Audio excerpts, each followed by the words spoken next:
माँ जी ये वाली साड़ी छोड़ दीजिए ना माँ जी, कोई भी और साड़ी ले लीजिए माँ जी। ये मेरी माँ ने मुझे बहुत प्यार से दी थी माँ जी, उन्होंने बहुत खुशी से मुझे खरीद कर दी थी माँ जी। बहुत पसंद थी मेरी माँ को ये साड़ी, लेकिन उन्होंने मुझे खरीदवा दी थी इसे। माँ जी ये साड़ी छोड़ दीजिए, कोई भी और साड़ी ले लीजिए माँ जी। माँ जी आप वो साड़ी तो ले ही जा रही है जो मेरी माँ ने मुझे दी थी, तो कम से कम भाभी की साड़ी तो छोड़ दीजिए ना। भाभी की साड़ी भाभी को उनकी माँ ने बहुत ही मुश्किल से दी है, आप तो जानती ही है भाभी को कोई भी सामान उनकी माँ कितने मुश्किल से खरीद कर दे पाती है, और इतने मन से उन्होंने ये साड़ी उन्हें दी है। माँ जी कम से कम भाभी की साड़ी छोड़ दीजिए आप, मेरी साड़ी तो आप ले ही जा रही हैं जो मेरी माँ ने मुझे दी थी, कम से कम भाभी की साड़ी ही छोड़ दीजिए माँ जी। माँ जी वैसे भी श्वेता दीदी के घर 2 साड़ी की जगह एक ही चली जाएगी तो क्या बड़ी बात हो जाएगी, आप एक ही साड़ी भेज दीजिए ना, मेरी वाली ही दे दीजिए। दीदी भाभी की साड़ी छोड़ दीजिए ना माँ जी। एक एक साड़ी के पीछे 2 की दोनों दीवानी हुई पड़ी है, जैसे यहाँ पर इन्हें कपड़े पहनने को नहीं मिलते हैं। अच्छी खासी साड़ियाँ मैंने भी तो दी हुई है ना, वो सारी साड़ी क्यों नहीं पहनती तुम लोग? अपनी मायके वाली ज्यादा पसंद है, वही साड़ी पहनने का मन करता है। माँ की दी हुई है तो माँ की निशानियाँ है, और सास ने जो दी है वो सब बेकार है। सास की दी हुई साड़ियाँ पहनो, उससे तो कुछ देने को तैयार हो तुम कि चाहे जो से ले जाओ। सास की दी हुई सारी साड़ियाँ बेकार है, माँ का दिया हुआ बड़ा प्यार आ रहा है। मैं यही 2 साड़ियाँ ले जाऊंगी, और क्यों ना ले जाऊँ, मुझे जो अच्छा लगेगा मैं अपनी बेटियों के लिए भेजूंगी। वैसे भी इस घर में जो कुछ भी है सब मेरी बेटियों का ही है, तुम लोग यहाँ आकर आराम से राज तो कर ही रही हो, अब क्या चाहती हो कि मैं अपनी बेटियों को कुछ दूं भी ना? माँ जी अगर आपकी दी हुई सारी साड़ियाँ अच्छी है तो आप अपनी दी हुई साड़ी में से ही दीजिए ना दीदी को, अपनी दी हुई साड़ियों में से ही श्वेता दीदी को भिजवा दीजिए। हम एक भी साड़ी आपसे नहीं मांग रहे हैं, जो भी आपने हमें दिया है उसमें से आप कोई भी भिजवा दीजिए, कम से कम हमारी माँ की साड़ियाँ तो छोड़ दीजिए। चुप करो, मैं अपनी दी हुई साड़ियाँ भेज दूँ? उन सारी साड़ियों को तुम लोग 10-10 20-20 बार पहन चुकी हो, ये तुम्हारी मायके से आई हुई है ज्यादा ठीक है। और मेरी श्वेता को अच्छी साड़ी चाहिए, उसकी बेटी की सगाई है, फंक्शन हो रहे हैं, उसमें सब में पहनने के लिए उसे अच्छी साड़ी चाहिए, इसलिए मैं तुम दोनों की साड़ियाँ दे रही हूँ। और खबरदार जब मुझसे कोई सवाल किया, तुम लोगों की सासू है, जो मेरा मन कहेगा वो मैं यहाँ से वहाँ भेजूंगी, तुम दोनों कोई नहीं होती मुझे बताने वाली, ये भेजू वो भेजू वो न भेजू वो न भेजू। समझी? चुपचाप से अपना काम करो, साड़ी के पीछे दीवानी मत हुई पड़ी रहो, वैसे भी एक दिन पहलों की फटी जाएगी। क्या आप ननद को देने में इतना संकोच कर रही हो? अरे तुम लोगों को तो खुले दिल से सब कुछ खुद ही उन दोनों को दे देना चाहिए, तुम दोनों से छोटी है वो लोग, लेकिन नहीं, सब चीज पे कुंडली मारकर बैठना चाहती हो, चाहती ही नहीं कि कुछ नंदों के पास जाए, सब चीज पे तो आकर हक जमा कर बैठी गई हो। कम से कम थोड़ा बहुत जो मैं अपनी बेटियों को भेज पाती हूँ वो तो मुझे देने दिया करो, उसमें भी अपना हक हिस्सा चिल्लाती रहती हो। चलो जाओ यहाँ से, जाकर अपने काम करो। माँ सारा सामान तैयार हो गया, मैं निकलूं श्वेता के घर? हे भगवान, ये बोरे वोरे में सामान बांधा है, इतना सारा सामान लेकर जाना पड़ेगा। हे भगवान, मुझे तो लग रहा है कि एक आध लोगों को और ले लेना चाहिए था, अकेले में इतना सारा सामान लेकर कैसे जाऊंगा? आपने पहले बताया होता तो मैं संकेत को भी बोल देता, हम दोनों भाई साथ में चले जाते। माँ अब इतना सारा सामान लेकर मैं अकेले जाऊं, कैसे जाऊंगा मैं, कैसे ले जा पाऊंगा ये सब? भैया आपसे एक बात कहना चाहती हूँ, प्लीज आप माँ जी को समझाइए ना। माँ जी श्वेता दीदी के घर भाभी को मिली हुई साड़ी भेज रही है जो भाभी की माँ ने इन्हें बहुत मुश्किल से दिलाई थी, भाभी को बहुत पसंद थी, ये उसे कभी कभार भी नहीं पहनती थी, हमेशा देखती रहती थी, हमेशा खुश होती रहती थी कि उनकी माँ ने इतनी मुश्किल से उन्हें ये साड़ी खरीद कर दी है। भैया प्लीज भाभी के लिए माँ को समझाइए ना कि कम से कम वो साड़ी छोड़ दें। वो क्या है विद्या, क्या है ये? एक साड़ी के लिए मुंह लटकाया हुआ है तुमने? तुम्हें इस घर में पहनने को कपड़े नहीं मिलते क्या? साड़ी वाड़ी नहीं मिलती क्या? तुम्हारी माँ की दी हुई साड़ी बड़ी इंपॉर्टेंट हो गई? अरे मेरी माँ कह रही है ना श्वेता के घर जानी है तो जानी है, तुम खुद भी परेशान हो रही हो और अपनी छोटी देवरानी को भी ऐसे सब सिखा रही हो, साड़ी के लिए परेशान हो रही है ये।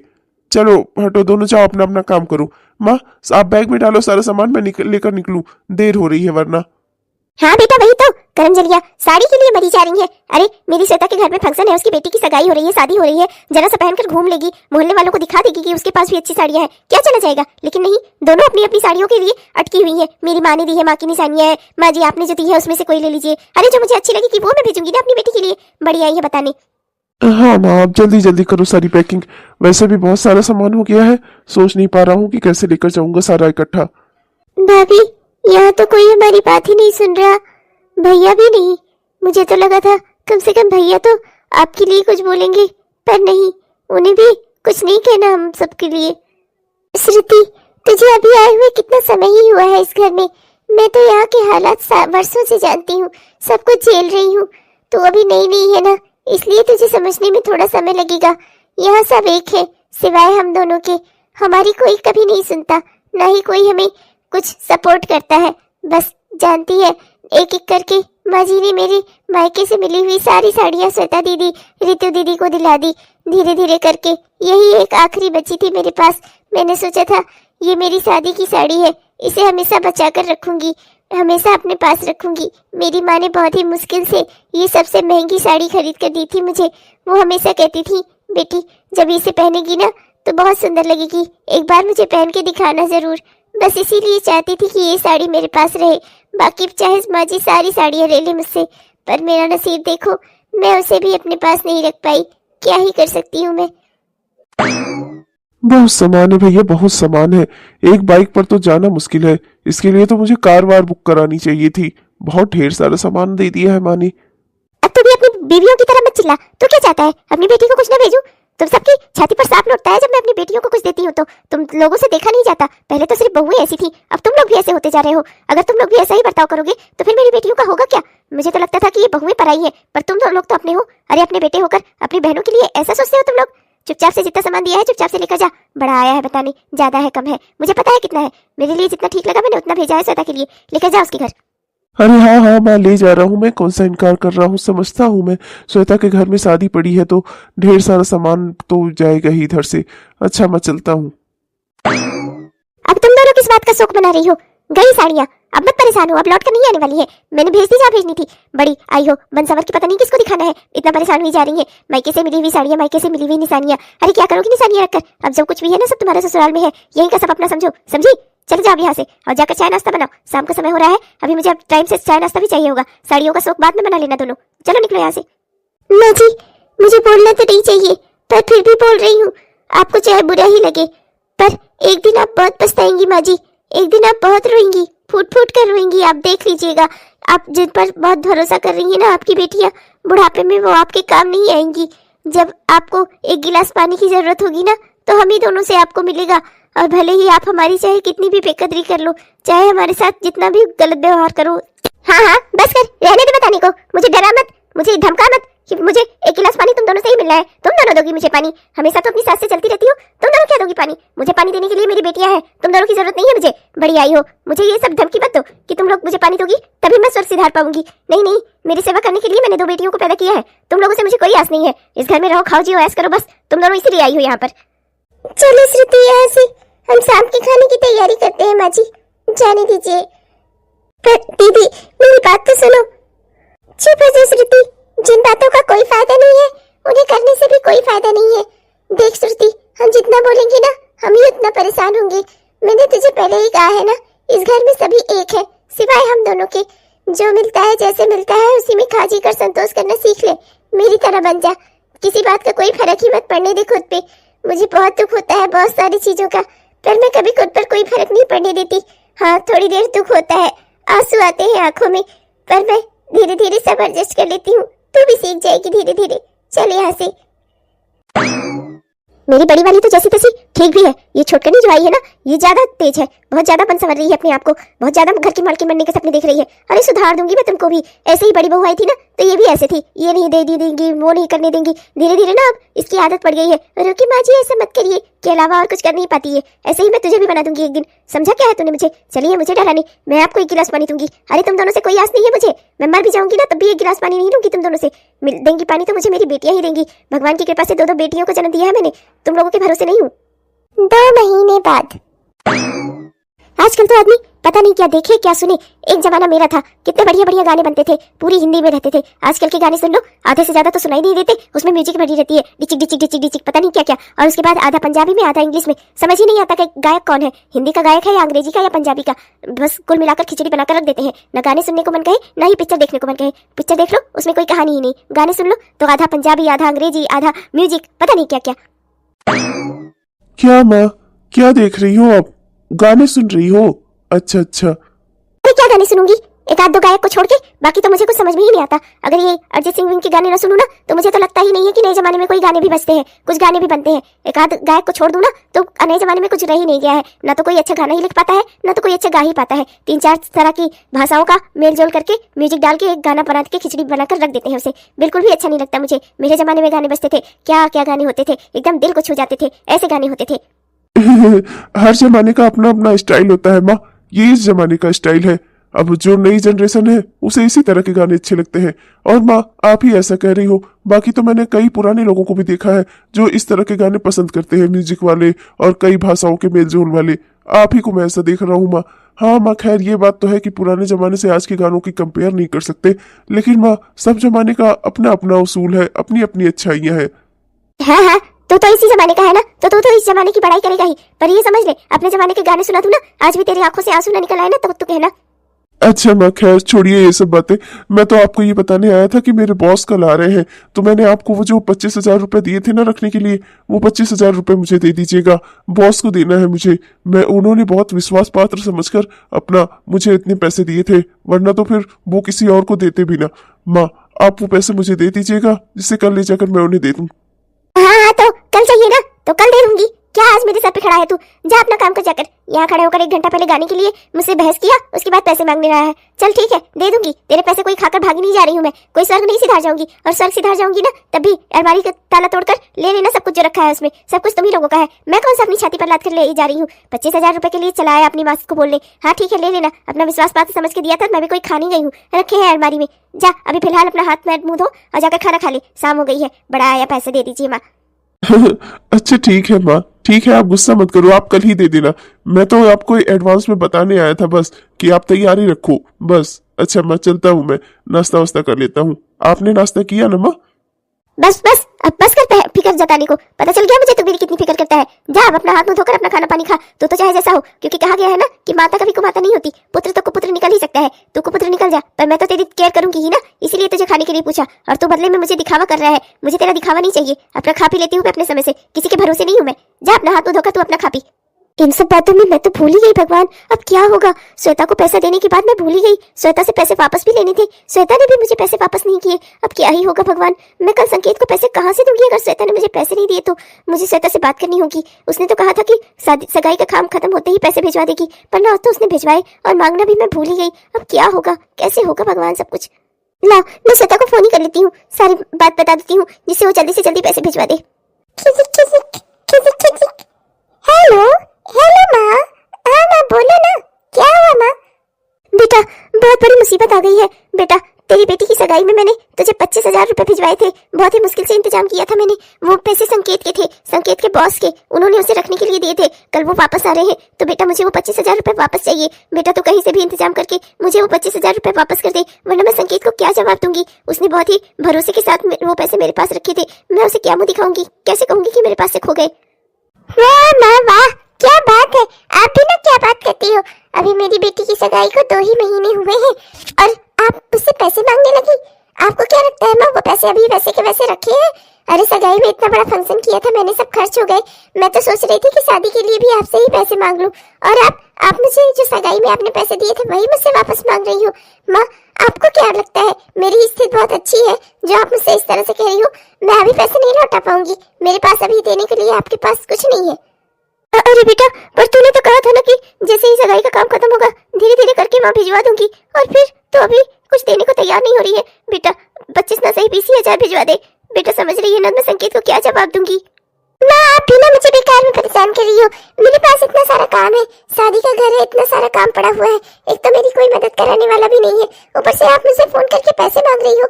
मैंने ऐसा नहीं समझा था आपको तो मुझे और देना चाहिए, ऊपर से आप मुझसे और मांग रही हो। माँ मैं अभी आपको पैसे नहीं लौटा पाऊंगी, माफ कर दो मुझे। हे भगवान, इसने तो अपने हाथ खड़े कर दिए। अब मैं संकेत को क्या जवाब दूंगी? कहाँ से लौटाऊंगी मैं उसके 25,000 रुपए? हे भगवान, अब मैं क्या करूं? अगर संकेत अपने बॉस को पैसे ना लौटा सका तो उसके बॉस तो उसे धोखेबाज घोषित कर देंगी। जिंदगी भर को उसे धोखेबाज का तमगा मिल जाएगा, वो उसे नौकरी से भी निकाल सकते हैं। मेरे बेटे की जिंदगी बर्बाद हो जाएगी। मैं अपने बेटे को इस तरह से बर्बाद होता हुआ नहीं देख सकती। हे भगवान, मैं क्या करूं? आप ही मुझे कोई रास्ता दिखाओ। हाँ, अब मेरे पास एक ही रास्ता है। रोहित के बाबूजी ने बहुत ही मुश्किल से अपने बुरे दिनों में मेरे लिए बहुत सुंदर से सोने के कंगन बनवाए थे। उन्हीं कंगनों को गिरवी रखकर मैं 25,000 रुपए ले आती हूँ, ले आकर अपने बेटे को दे देती हूँ। कम से कम उसकी नौकरी बच जाए, वरना तो मेरी बड़ी बेटी की सगाई की वजह से कितना कुछ मुश्किल हो सकती है मेरे बेटे की जिंदगी में। नहीं, मैं अपने बेटे को भी दुखी नहीं देख सकती। मुझे ये करना होगा। मैं भी जाती हूँ।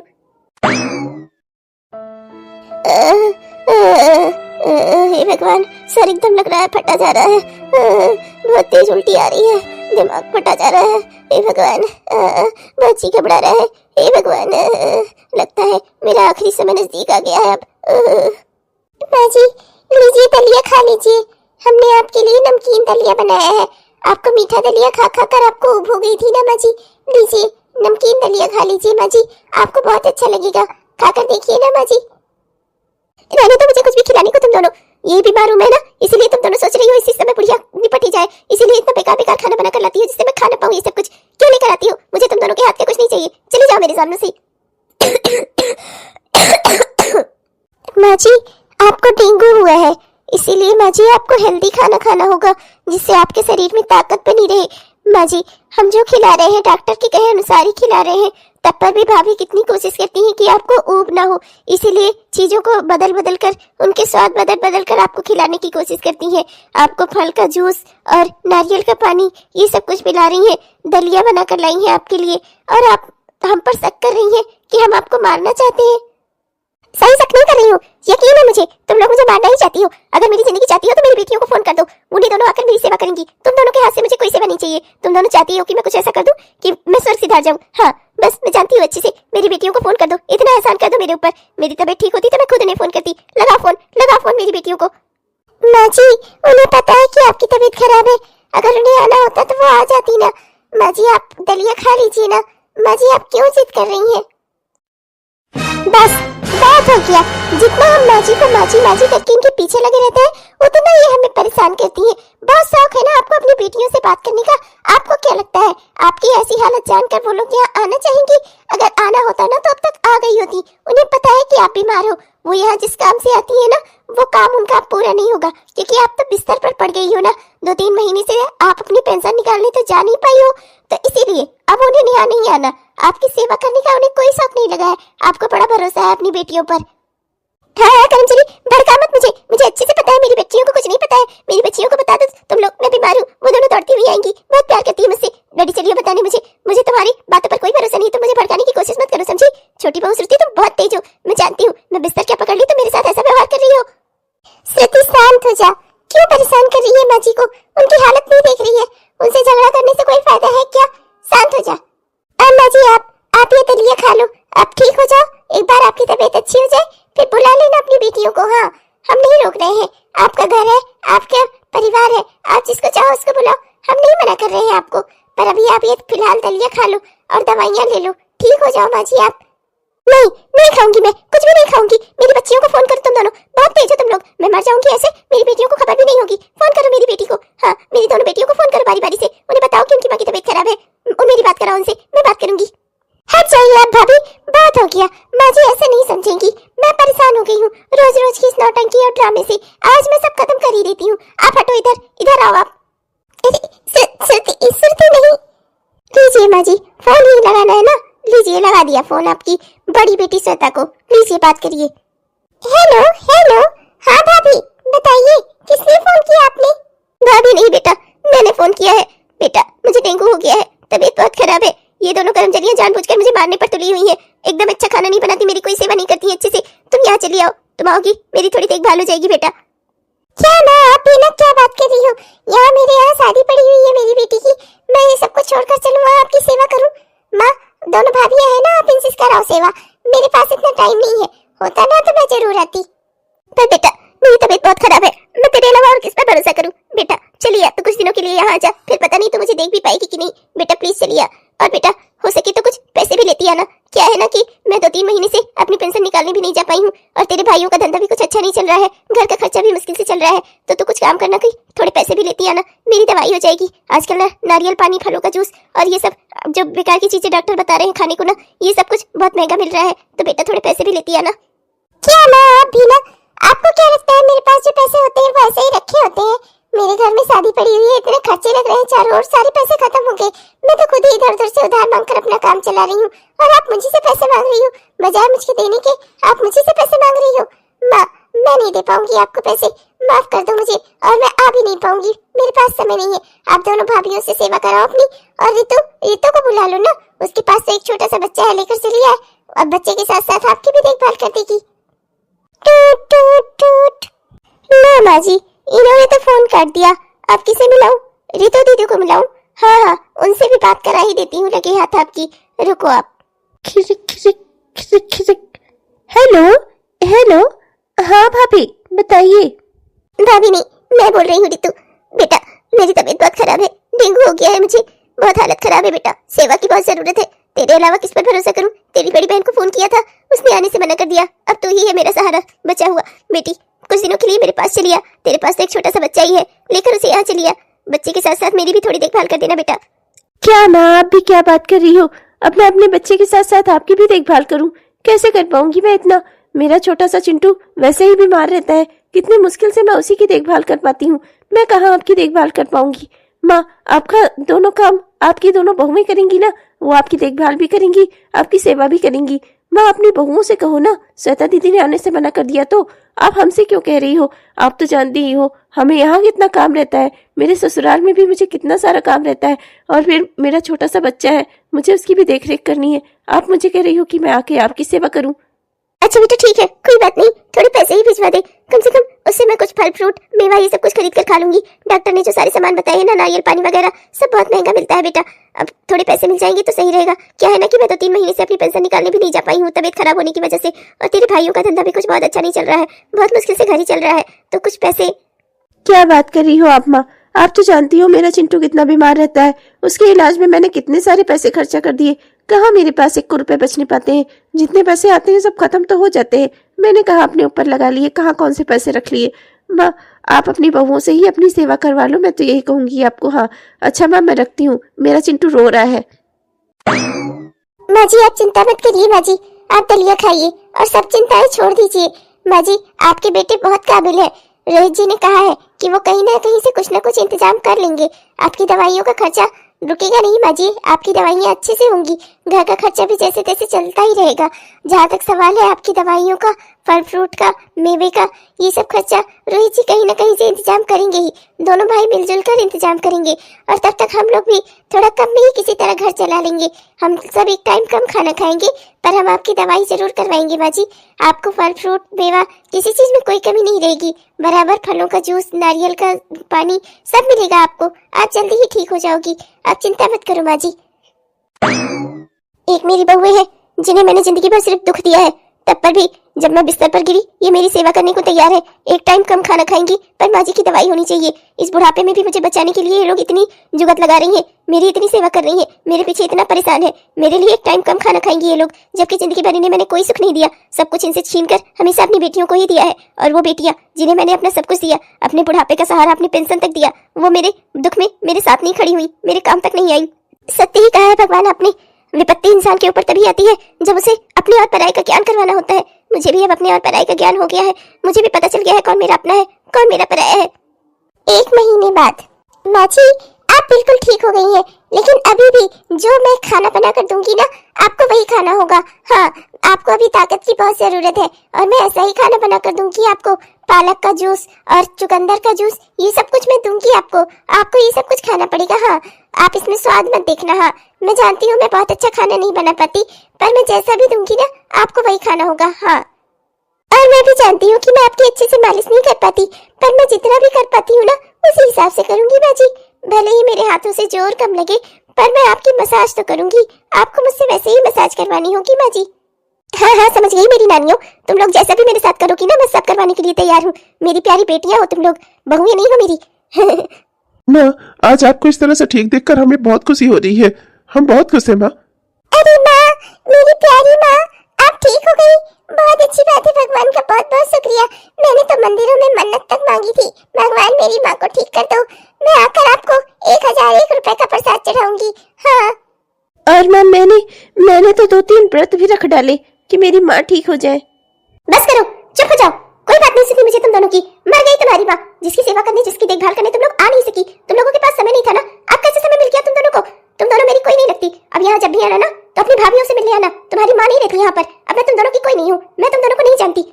अरे भाभी ये माँ कैसी बातें कर रही है, माँ हमसे ऐसे कैसे बात कर सकती है? भाभी आप ही माँ को समझाओ ना, ये हमसे ऐसे कैसे बात कर रही है? मैं क्या बोलूं, आप लोगों ने भी तो ऐसे ही किया है ना, स्वार्थ दिखाया आप लोगों ने, सिर्फ स्वार्थ के लिए माँ जी से जुड़ी रही। माँ जी के काम नहीं आई आप दोनों। आप दोनों ने कभी इस घर को अपना मायका समझा, कभी इस घर के काम को अपना समझा। यहाँ सिर्फ आती थी अपने काम से, अपना काम निकल जाता था, यहाँ से चली जाती थी। ना ही घर में किसी और से कोई मतलब, ना कोई लेना देना, ना तो माँ जी की ही कभी कोई मन से सेवा की आप दोनों ने। और श्वेता दीदी, रितु दीदी, एक बात आप दोनों को बता दूं, स्वार्थ के रिश्ते आज नहीं तो कल उनकी सच्चाई सामने आ ही जाती है, जैसे कि आप दोनों की आ गई बाजी के सामने। माँ माँ हमें माफ कर दो माँ, हम ऐसे गलती कभी फिर से नहीं करेंगे माँ। माँ हम आपकी प्यारी बेटियां हैं माँ, एक बार के लिए हमें माफ कर दो माँ, माँ प्लीज।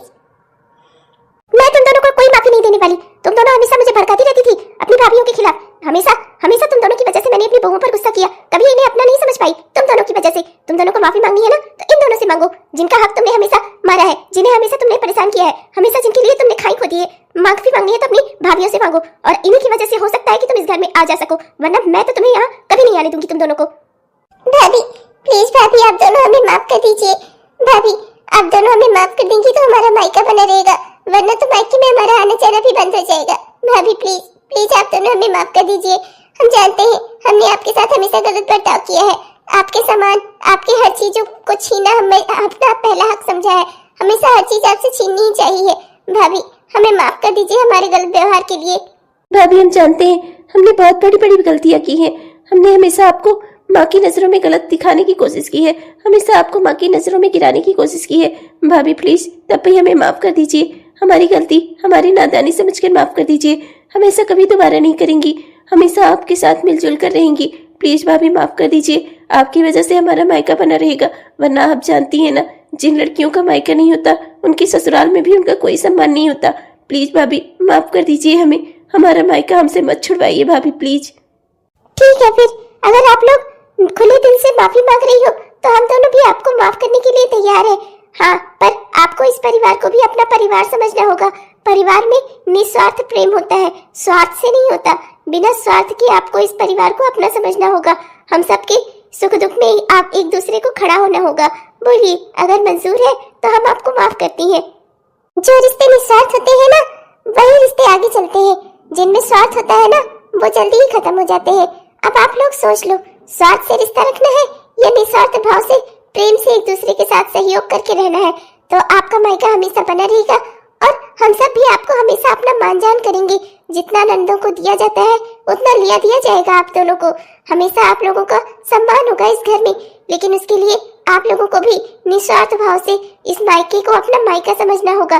परिवार के सदस्यों के साथ खुशी से रहना होगा। बोलिए, मंजूर है? हमें मंजूर है भाभी, हमें मंजूर है। हाँ भाभी, आप लोगों का दिल कितना बड़ा है। हमने आपके साथ इतना गलत किया, फिर भी आप दोनों हम दोनों को माफ करने के लिए तैयार हो गई। हम आप दोनों को ये एहसान जिंदगी भर नहीं भूलेंगे। आपकी वजह से आज हमारा मायका बना रह गया। भाभी आप दोनों का बहुत बहुत शुक्रिया। निस्वार्थ भाव से प्रेम क्या होता है, निस्वार्थ भाव से सेवा क्या होती है, स्वार्थ के बिना रिश्ते कैसे होते हैं, ये सब कुछ मुझे मेरी दोनों बहुओं ने सिखाया है। मैं आज बहुत गर्व से कह सकती हूँ, मेरी दोनों बहुएं बहुत ही अच्छी हैं। भगवान ने मुझे हीरा दिया है, हीरा। हेलो दोस्तों, आप सबको दिल से मेरा प्यार भरा नमस्कार। कैसे हैं आप सब? उम्मीद तो करती हूँ कि बहुत ही बढ़िया होंगे। दोस्तों, आपने हमारा यह वीडियो पूरा देखा, इसके लिए दिल से आपका बहुत बहुत धन्यवाद। कैसा लगा आपको? अगर पसंद आया तो कृपया वीडियो को लाइक जरूर करिएगा दोस्तों, और अपने प्यारे प्यारे कमेंट्स भी हमें जरूर लिखिएगा दोस्तों। आपके प्यारे प्यारे कमेंट्स का हमें इंतजार रहता है। और हमारे जिन भी दोस्तों ने अभी तक हमारे इस चैनल को सब्सक्राइब नहीं किया है, कृपया सब्सक्राइब कर लीजिए दोस्तों। सब्सक्राइब करके वो बेल आइकन दबाकर ऑल नोटिफिकेशन को ऑन कर लीजिए, जिससे हमारे इस तरह के वीडियोस आप तक हर दिन पहुंचते रहे। तब तक के लिए चलते हैं दोस्तों, मिलेंगे आपसे अगले वीडियो में। तब तक के लिए बाय बाय। बाय बाय दोस्तों।